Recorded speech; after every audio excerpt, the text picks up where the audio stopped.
যুক্তরাষ্ট্রের passport, social security card, driving licence সহ বিভিন্ন গুরুত্বপূর্ণ নথিপত্র জালিয়াতির ঘটনায় এক বাংলাদেশি যুবককে অভিযুক্ত করেছে মার্কিন কেন্দ্রীয় গোয়েন্দা সংস্থা এফবিআই। সম্প্রতি এফবিআই এর ভেরিফাইড ফেসবুক পেজ ও মন্টানা অঙ্গরাজ্যের অ্যাটর্নি অফিসের ওয়েবসাইটে এ তথ্য নিশ্চিত করা হয়। ওই যুবককে বিরুদ্ধে 2021 থেকে 2025 সাল পর্যন্ত অনলাইনে অবৈধ মার্কেটপ্লেস তৈরি করে জাল নথির ডিজিটাল ট্যাম্পলেট বিক্রি করে বাংলাদেশি টাকায় প্রায় 35 কোটি টাকা হাতিয়ে নেওয়ার অভিযোগ রয়েছে। জানা যায় 3টি ডোমেইন ব্যবহার করে এসব অপকর্ম করত সেই যুবক। শুধুমাত্র একটি ডোমেইন ব্যবহার করেই বিশ্বের 1400 মানুষের কাছ থেকে এই অর্থ হাতিয়ে নিয়েছেন তিনি। ইতোমধ্যে তার ডোমেইনগুলো জব্দ করা হয়েছে।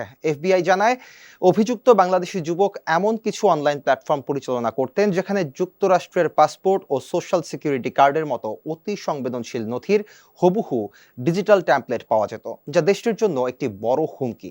এ তদন্তে এফবিআইকে সহযোগিতা করেছে ঢাকা মেট্রোপলিটন পুলিশের counter terrorism and transnational crime unit.